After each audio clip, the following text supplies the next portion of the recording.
അനുഗ്രഹമെങ്ങൾ കേകണമേ.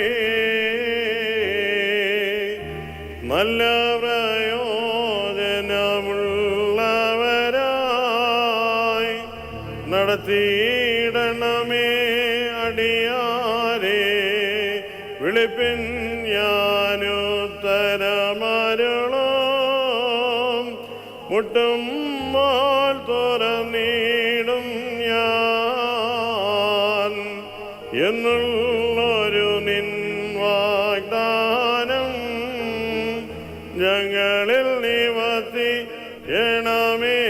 നീ കരുണ നിറഞ്ഞ പിതാവേ, നൽ ആശീസുകളിൻ സാഗരമേ, ഞങ്ങളണയ്ക്കും ശുശ്രൂഷ കൈക്കൊള്ളണമേ.